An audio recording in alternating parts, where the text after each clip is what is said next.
불자 여러분, 안녕하십니까? 우리 지난번엔 부처님께서 성도하시는 부분까지 우리가 공부를 했습니다. 오늘은 성도하시고 나서 부처님께서 중생을 제도하시는 부분에 대해서 공부해 보도록 해보겠습니다. 오늘은 성도제일 이후로 부처님께서 중생을 교화하시는 부분인 건데, 그것이 7번째 녹원전법상이다. 녹야원에서 법륜을 굴리셨다는 것입니다.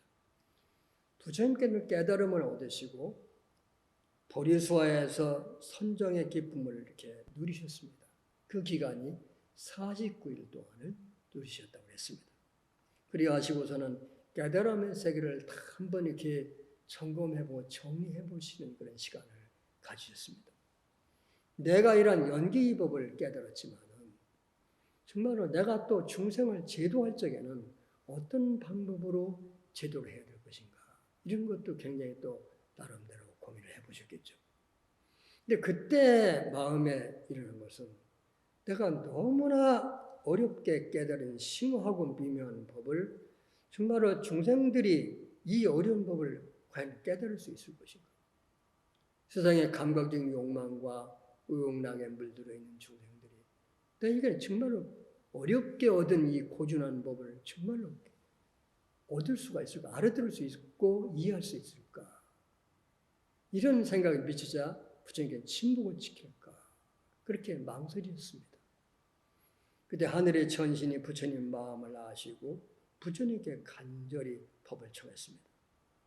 고귀한 분이시여 부디 법을 설해 주시옵소서.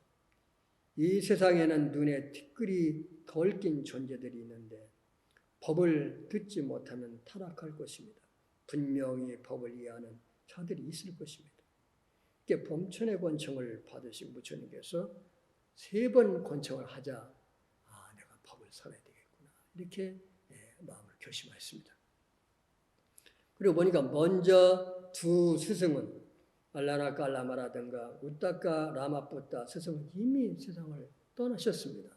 그리고 남아있는 5 수행자들을 보니까 이 이시바다나 녹야원이라는 동산에서 수행을 하고 있는 것을 아셨습니다.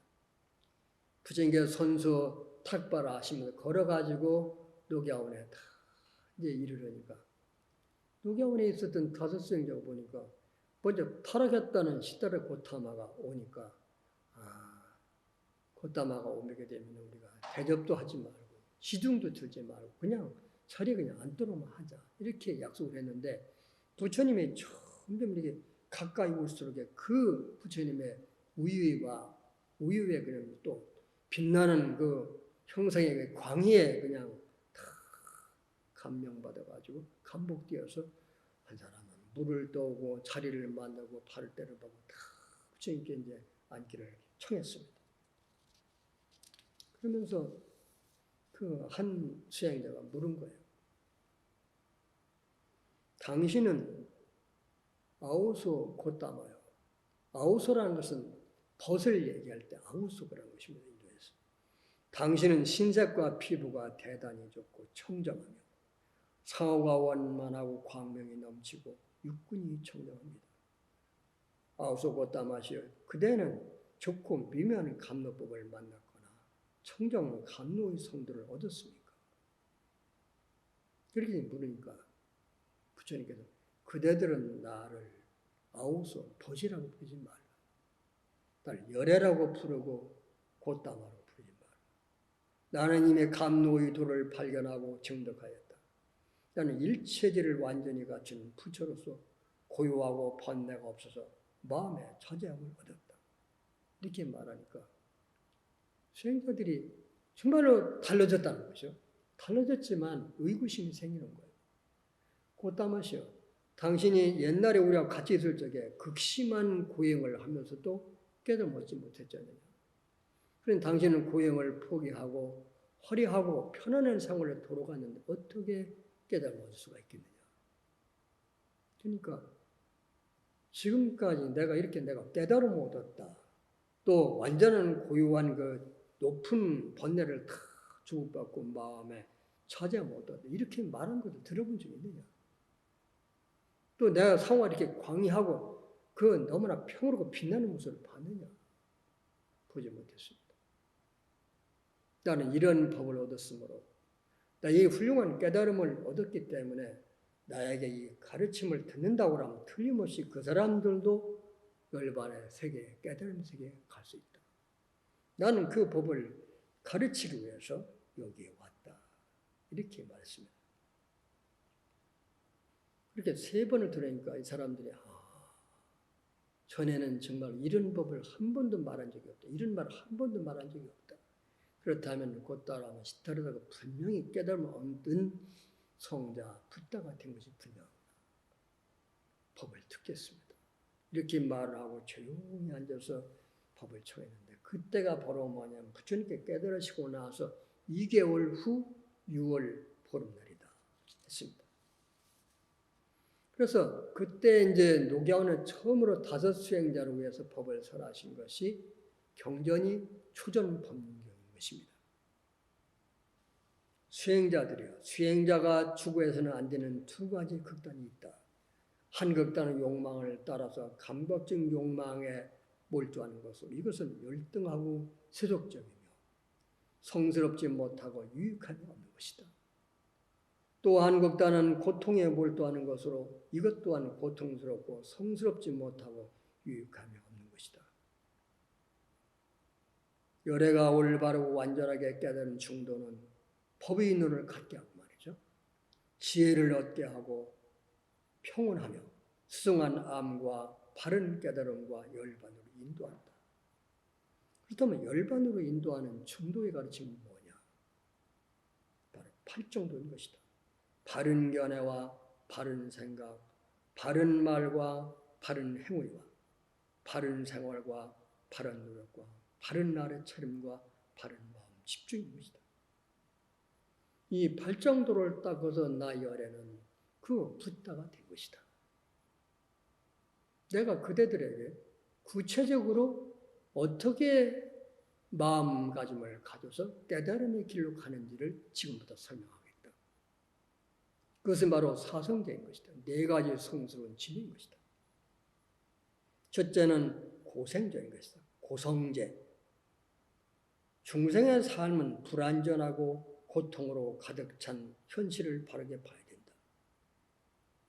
중생의 삶은 8가지 고통으로 점전되어 있다.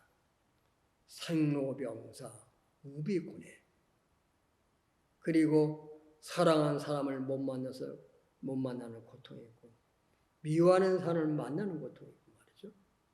원하는 것을 다 얻지 못하는 고통이 있고, 몸과 마음에 집착하는 고통이 있다. 그런데 우리는 무지하기 때문에 어리석음에 이게 눈이 가려서 이 고통스럽다는 것을 모르고 그냥 다 중생 삶이 다 그렇거니 이렇게 무지하게 살아간다는 것이죠. 그래서 우리는 고성제, 이 고통이라는 것을 분명히 우리가 알고 이해해야 된다. 그래야만이 깨달음의 길로 우리는 갈 수 있는 것이다. 이게 굉장히 중요한 거죠. 우리는 지금 중생 살면서도 고통스러운지 모르고 그냥 무지 속에 살아가는 것이죠. 2번째로서는 집성제인데 이런 그런 괴로움은 어디서 왔느냐. 괴로움은 몸과 마음을 받아서 괴로운 건데 이 괴로움은 누가 만든 것이 아니라 내가 스스로 만든 건데 나의 가래와 갈망이 만든 것이다. 지극히 우리가 원하고 좋아하는 그 마음 때문에 고통인 것이지 누가 고통을 우리에게 준 것이 아니다. 그런 그 고통의 그 원인을 만드는 것은 3가지가 있는데 감각적인 욕망에 대한 가래 때문에 감각적으로 우리가 원하는 쉽게 말하면 오관, 안입이 설신, 오관 기관에서 들어온 모든 대상을 볼 적마다 갖고 싶어 원하는 그런 욕망, 그런 가래 때문에 우리가 고통을 받게 만든 것이다. 또 하나는 존재에 대한 욕망이라는 건데 오래 살고 싶은 상견이라고 하는 건데 오래 산다. 그 다음에는 또 죽어서도 내가 영원히 죽지 않고 천상이나 극락세계에 태어나기를 간절히 바라는 그런 갈망. 있다는 것이죠. 세 번째는 비존재에 대한 가라인데 그냥 죽으면 끝이다. 더 말할 것도 없고 그래서 어떤 허무에 빠지는 것.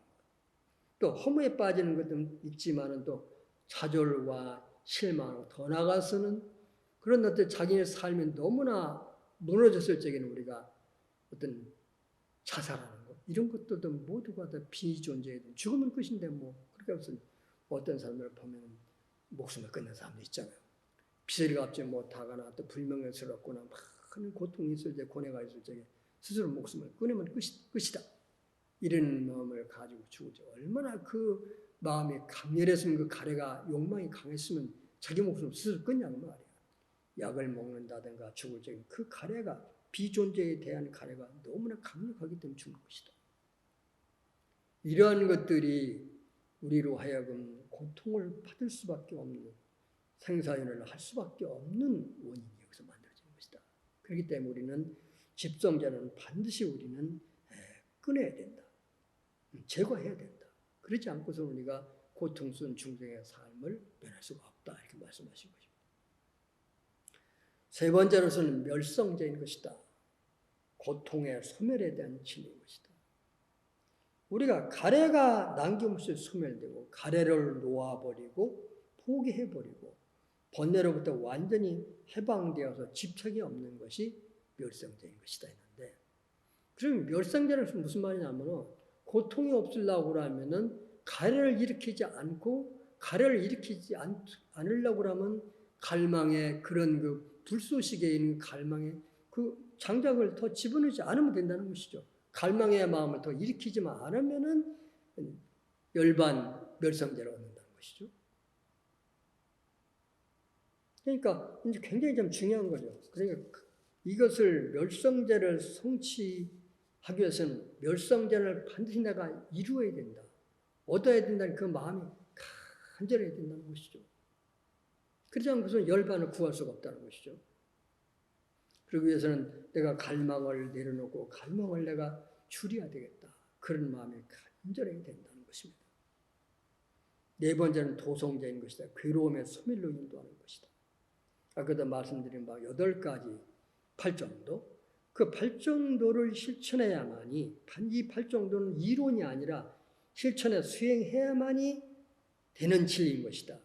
이것을 알고 쉽게 말하면 개정의 사막인 건데 계율을 지키고 선정을 닦고 지혜를 닦아서 열반을 얻는 것이지 다른 길이 없다.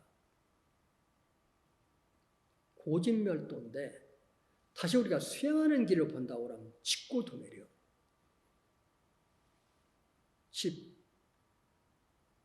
원인을 통해서 고통을 받다. 팔정도를 닦아서 열반을 얻는다. 집고도멸. 집고도멸. 집은 뭐냐면 선업을 짓고 바른 수행을 해서 집고 고통이 없는, 고통을 줄여나가는 길로 간다. 그러면서 우리가 팔정도를 닦는다고 하면 완전히 고통이 소멸된 열반의 경지에 갈 수 있다. 이렇게 볼 수 있는 것이죠. 이러한 팔정도 더 나가서 사성제법을 지금 들었다는 것이죠. 이러한 사성제의 진리를 내가 실천했을 적에, 닦았을 적에 나는 결코 들어본 적이 없는 법의 눈이 생겨나고 알미 생겨나고 지혜가 생겨나고 명념이 생겨나고 광명이 생겨났다. 그러니까 우리가 수행이 되게 되면은 법의 눈이 생긴다는 것이죠. 세상을 보는데 법의 눈으로 본다는 것이죠. 지금까지 우리 욕망의 눈으로 봤는데 그때는 법의 눈으로 세상을 본다. 그렇게 되면 우리가 지혜가 생기고 명료함이 생기고 거기에서 명료함에 의해서 완전히 지혜가 다 번뇌가 사라지고 나면은 지혜의 달이 뜨면서 광명만이 나타난다. 그렇기 때문에 깨달음의 세계는 지혜와 광명으로 충만한 세계인 것이다. 이렇게 말씀하시는 것입니다. 나의 해탈은 확고하다. 이것이 나의 마지막 생이었다. 그리고 이제 다시는 유인한 일이 없다. 이렇게 내가 분명하게 천명하였다. 이러한 상세한 가르침을 듣고 수행하던 콘다냐 존자가 생긴 것은 속도가 사라진다고라는 그런 어떤 법을 깨달았다는 것이죠. 큰다냐. 그 법문을 듣고 수행하다. 모든 법은 일어났다 사라지는구나. 이런 티 없이 오염없는 법의 능력이 생겼다는 거죠. 이때 콘다냐가 얻은 것이 수다운 경지를 얻었다. 것입니다. 그리고 나머지 수행자들도 차례로 이제 수다를 얻었는데 처음으로 콘다냐가 수다운권을 얻었을 적에 부처님께서 너무나 기뻐하셨다는 것이죠. 친구들이여 콘다냐가 정말로 이해했구나. 콘다냐가 정말로 이해했구나. 그래서 콘다냐 존재는 안냐따 콘다냐. 안냐따는 것은 요지 분명히 알았다. 그래서 안냐따 콘다냐라고 부처님께서 부르셨다는 것입니다. 그리고 나서 20일 후에 무화경을 설했는데 무화경을 듣고 나서 모두가 다 다섯 수행자들이 아라한권을 얻었다는 것입니다. 그러면 우리가 수행자로서 어떤 정도라고 하는 것이 한번 보자는 것이죠. 어떻게 우리가 그런 수행자들, 우리가 심내들이야 이렇게 출가해서 세속의 이런 모든 쾌락을 버리고 그런 그 오용락의 세계를 좀 등지고 말이죠. 와서 또 고행의 길도 버리고 우리가 수행을 한다는 것이 그렇게 좀 더 우리가 용이하다는 것이죠. 그러나 제가불자들 입장에서는 이 두 가지 길에서 좀 벗어난다는 건 쉬운 일이 아니라는 것이죠. 그럼 우리가 어떻게 이러한 욕망과 그 고통으로부터 우리가 벗어날 수 있느냐 하는 것입니다. 한 가지 예를 들어보자는 것이죠. 쾌락을 우리가 만약에 좋아서 쫓아가게 되면 쫓아간 만큼 우리가 과보를 받아야 되는 것이죠. 고통을 받아야 되는 것이죠. 만약에 우리가 쾌락을 거부하고 억제하게 되면 그만큼 고통스럽고 마음에 많은 갈등과 어떤 마음으로서 그 어떤 자기 자신의 어떤 마음에 불편하고 스트레스가 생긴다는 것이죠. 예를 들어서 우리가 어떤 젊은 사람이 충분하지 못한 셀러리 월급을 받는데 고급 승용차를 샀다는 거예요. 은행 융자를 얻어가지고. 그것은 쾌락, 좋은 것을 사고 싶은 쾌락을 따라간 것이죠. 즐거움을 따라간 것이죠. 그러나 자기 월급 가지고는 못 갚으니까 얼마 동안 있다가는 그냥 괴로워서 시달려가지고 다시 차를 팔아야 되는 것이죠. 이것이 쾌락을 쫓아간 과거를 그대로 파는 것이다. 그러나 자기 분수를 알고 내가 그냥 무슨 월급을 가지고 고급 승용차를 사겠어. 그냥 욕망을 억제하고 절제함으로써 사지 않게 되면 마음은 괴로운 것이죠. 또 동료들한테 볼 적에 조금 약간 자기 못난 것도 생각이 되고 또 수치스러워서 스트레스 받는데 이렇게 이러면 쾌락을 쫓아가지도 않고 억제하거나 거부하지도 않으면서 그러한 것들을 이겨낼 수 있는 방법은 뭐냐는 것이죠. 그것은 바로 그러한 그 마음의 욕망이 일어났을 적에 그런 그 어떤 마음의 유혹이 일어났을 적에 얼른 알아차리는 수행. 여기서 불교에서 말하는 위파사나 알아차림의 수행밖에 없다. 내가 마음속에 욕망이 일어났구나. 부질없는 욕망이 일어났구나. 아주 품에 알아차리는 수행을 통해서 부질없는 욕망을 우리가 내려놔야 된다는 것이죠. 그 욕망이 일어날 때마다 한 번 일어나는 게 볼 때마다 몇 번 일어나기 그때마다 내가 부질없는 욕망에 끄달려갖고 내가 내 자신의 있던 정적인 사정을 모르고 쓸데없이 욕망을 일으켜 비교함으로부터 친구들하고 비교함으로부터 이런 고통을 스스로 불러오고 이렇게 알므로써 그런 저런 모든 욕망을 내려놓고 편안하고 고요한 마음을 찾아가는 것. 이것이 바로 뭐냐면 알아차림으로부터 번뇌를 그대로 끊는 것이 아니라 번뇌를 부질없음을 알고 내려놓는 것. 그래서 수행이라는 것은 뭘 얻으려고 하는 게 아니라 수행을 그대로 다 내려놓는 것입니다. 비우는 것입니다. 비움으로써 우리는 마음이 고요해지고 평화로워지는 것입니다. 그 가운데 내가 얻지 않으려고 해도 마음의 영적인 행복과 충만감을 스스로 오게 되는 것입니다. 이것이 바로 우리가 수행으로부터 당장 지금 이 순간에 얻을 수 있는 이유, 축복인 것입니다. 부처님께서 이렇게 이제 오비구를 제도하시고, 그다음에 45년 동안 쭉 교화하시다가 마지막에 당신이 이제 열반하실 것을 아셨습니다. 그리고 뭐냐면은 45년 교화하시고 부처님께 80세가 되셨을 적에 바시알에서 마지막 안거를 하시고 노시하신 몸으로 이끌고서는 그때 당시에 굉장히 기갈이 와가지고 몸에 병이 오셨는데 천정명으로 극심한 그런 고통이 왔지만은 80이셨어요. 그때 너무나 극심한 그런 기갈이 와가지고 참 먹지 못하시고 해가지고 그런 모든 것 생각하다 참 어려운 상황을 겪었습니다. 그런데 그때 부처님께서 이제 선정력을 극복하시고 이제 다시 회복하셨어요. 그러니까 안한존자가 그때 부처님께 물었어요. 여래께서 만약에 열반하신 뒤에는 누가 승가의 지도자가 되고 어떻게 누가 승가를 이끌어야 되겠습니까? 누구의 명령 우리가 따라야 되겠습니까? 이렇게 안한존자가 물었습니다. 그때 부처님께서 유명한 법을 하셨어요. 아따 뒷바 담마 뒷바 너 자신을 등불로 삼고 법을 등불로 삼으라. 또 다른 말로서는 아따 사라나 담마 사라나 너 자신을 의지하고 법을 의지해라. 굉장히 참 유명한 말씀입니다.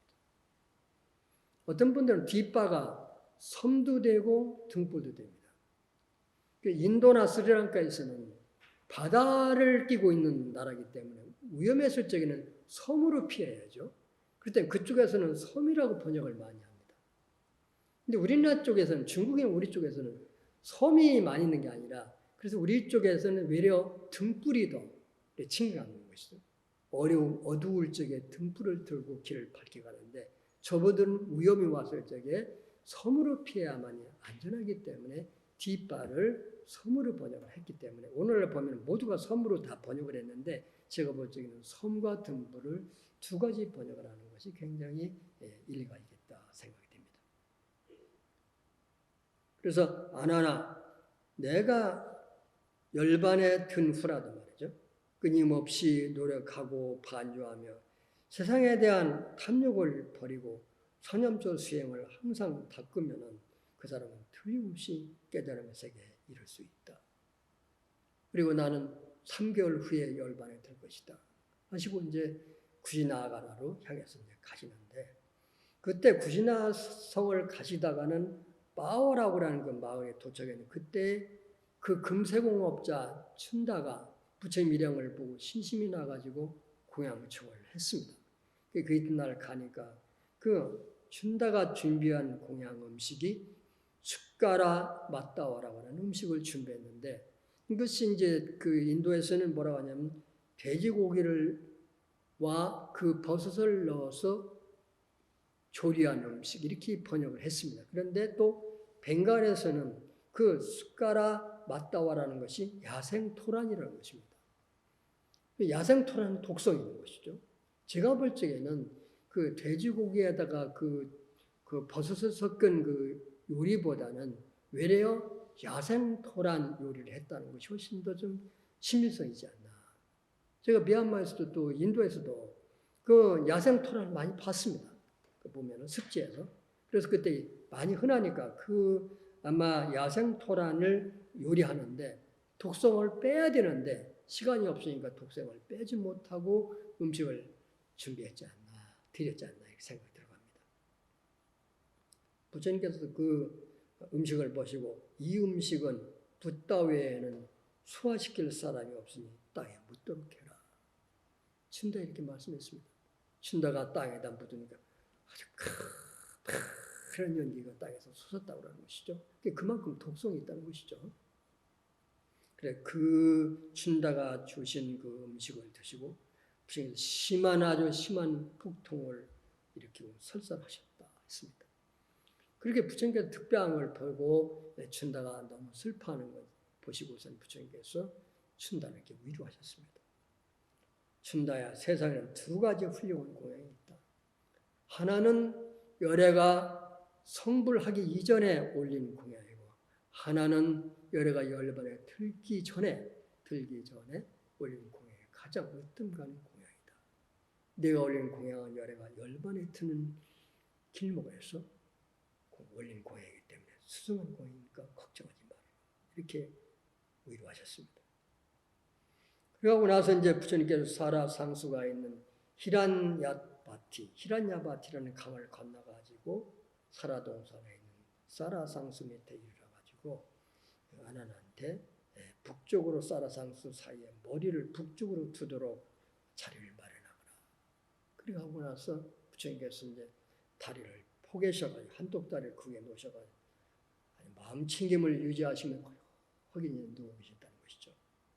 그때에 그 말씀하신 거지. 굉장히 참 부처님께서 친절하셨어요. 아나나 어떤 비구비구니와 청신사 청신녀들을 막론하고 나의 가르침에 일치하게 살고 의무를 다하면서 살며 올바르게 행동하고 산다고 하면은 그가 바로 최고의 존경심으로 열애를 존경하며 공양하고 그리고 숭배하고 찬탄하는 것이다. 그래서 마지막으로 이렇게 좀 사보대종에게 이렇게 어떤 것이 정말로 열애께 공양하고 존경하는 것이냐. 열애의 말씀대로 살고 의무를 다하고 살고 바르게 살아가는 것이 열애를 정말로 공양하고 찬탄하고 영광스럽게 하는 것이다. 이렇게 말씀했습니다.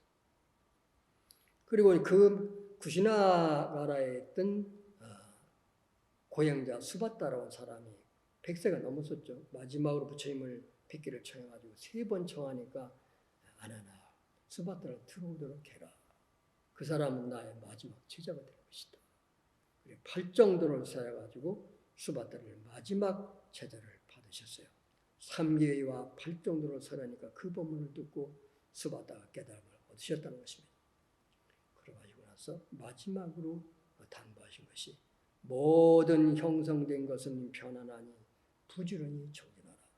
와야담마 상카라 아빠마데나 삼바됐다. 굉장히 유명한 경구입니다. 와야담마 상카라 아빠마데나 삼바됐다. 모든 형성된 것은 변화나니 부지런히 정진하라. 이것이 부처님 마지막 당부인 것입니다. 그리고 부처님께서 열반하시는데 열반하신 것을 다른 사람으로 천안을 가진 그때 아누르타만이 볼 수 있었다는 것이죠. 부처님께서 그 무색계 선정, 사선정, 멸선정에서 나와가지고 비상비비성정에 드시고 거기서 나와서 무소유처정에 드시고 식무변처정에다 그다음에 공무변처정에 들으셔서 다시 나와가지고 색계 사선정, 그다음에 삼선정, 이선정, 초선정, 그다음에 다시 이선정, 삼선정, 사선정에서 나와가지고 거기서 열반에 드셨다는 것입니다. 그러면 부처님께서 무색계 사선정인 멸진정에서 왜 열반에 드시지 왜 색계 사선정에서 드셨느냐? 그것은 색계의 몸을 받으셨기 때문에 색신을 받으셨기 때문에 색신을 받은 중생으로 와서 깨달음을 얻고 수많은 중생을 이롭게 하시고 수많은 중생에게 법을 전하시고 마지막 색신을 가지고 이렇게 거룩한 불생불멸의 경지를 얻고 초월한 열반을 보이는 것이다. 그래서 색계 서선정에서 나와가지고 거룩한 열반에 들었다고 하는 것입니다. 어떤 분들은 왜 색계 서선정 열반에 드셨나 하지만 이것이 바로 만약 색계 사선정의 열반에 드신 것은 색계의 몸을 가지고 있는 모든 중생을 축복하는 하나의 사인으로 그런 색계 선정에서 열반에 드셨다. 이렇게 이해하시면 되는 것입니다. 부처님께서 뭐라고 하시냐면은 나의 육신은 죽지만은 법신은 영원히 멸하지 않는다. 그 법신은 뭐냐? 내가 설해놓은 담마인 것이다. 내가 설해놓은 법이 담마가 법이기 때문에 스승이기 때문에 법신이기 때문에 누구든지 간에 아무리 말살을 하더라도 십바람의 공덕을 닦고 삼부에 귀하고 팔정도를 타는 사람은 틀림없이 열애가 말씀한 대로 말한 대로 열반을 얻을 것이다. 후에 어떤 중생이라도 마음을 내서 지극한 마음으로 수행하게 되면 내 안에서 그대 안에서 깨달음의 열반을 실현할 것이다. 왜냐하면 열의 8정도의 탄마가 그들을 열반으로 인도할 것이다. 이렇게 말씀하십니다. 부처님은 사바닥의 인간의 몸으로 와서 아까 말씀드린 대로 사바닥의 중생을 제도하시고 마지막에 깨달음의 순간 붓다가 보리도랑에서 깨닫는 순간에 우리는 인간 시다라타에서 벗어나가지고 성자 인간의 존재가 됐다는 것이죠. 그런데 성자 인간 시다라타는 단순한 인간 시다라타, 인간을 초월한 천상과 인간의 모든 중생의 인도자가 되시는 성인 가운데 성인이 무상정등 정각자인 성인이 되셨다는 것입니다. 모르시는 분은 인간은 붓다인 것이다 이렇게 말하지만은 깨달음의 그 순간에 인간의 몸을 받았자마는 부처님 이미 법신을 성취한 분이기 때문에 무상정등 정각자이면서 성인 가운데 성인이신 그런 훌륭한 대성자가 되셨다. 부처님은 성자가 되셨지만 일생 동안을 중생을 위해 희생하시고 봉사와 사랑의 화신으로 살다가 가셨다는 것입니다. 우리가 부처님의 이런 위대한 생애를 본다고 하면 열반은 열반이 아니라 영원히 사는 길을 우리에게 보여주신 축복의 열반의 죽음의 모습, 열반의 모습을 보여주셨다. 그것이 바로 사선정에서 나와서 고요한 열반에 드시고 열반에 드신 후에는 그 경전에 보면 아나나 내가 열반한 후에는 사리가 나올 것이다. 많은 사람들이 다니는 네 거리의 사리탑을 성대히 세워두게 해라. 내가 태어난 붓다가야 깨달음으로 얻은 룸비니 동산 깨달은데 깨달으면 붓다가야 설법한 양소 녹양원 그리고 열반의 쿠시나가 이 네 곳이 열애가 남긴 4대의 성지인 것이다. 4대의 성지를 꼭 성지를 참배할 것이며 열애의 탑에 공양하고 찬탄한 사람은 열애를 본 것과 다름이 없다. 열애는 법신이 상주이기 때문에 열애의 법신은 사리 속에도 있는 것이다. 그래서 사리를 부처님께서 나올 걸 아시고 아는에게 당부했습니다. 왜 그러면 사리탑을 세워야 합니까? 그러니까 말세의 중생은 형상을 보는 것이다. 형상을 보고 열애가 틀림이 사바세에 왔으며 중생을 제도하다가 마지막에 열반에 드셨다는 징표를 사리탑으로 보여준 것이다. 이렇게 말씀했습니다. 우리는 그래서 이런 타파 신앙이 부처님께서 말씀하신 걸 이어받아가지고 오늘날 많은 불교라게 특히나 또 부처님 그 우리나라 삼보사찰의 부처님의 그런 성지에 부처님 사리탑이 있잖아. 이런 것들이 모두가 부처님의 유물을 따르는 것이기 때문에 굉장히 소중한 우리가 성지가 되겠습니다. 오늘은 우리가 부처님 열반까지 말씀을 드리면서 부처님 열반하는 것이 아니라 법신은 상주하기 때문에 그 가르침대로 수행하게 되면 언제나 우리가 부처님을 만날 수 있는 축복의 불자가 되겠다 이렇게 생각합니다. 아무튼 여러분 열심히 수행해서 부처님의 법을 여러 번 안에서 만날 수 있는 거룩한 축복의 시간을 만나길 빌겠습니다.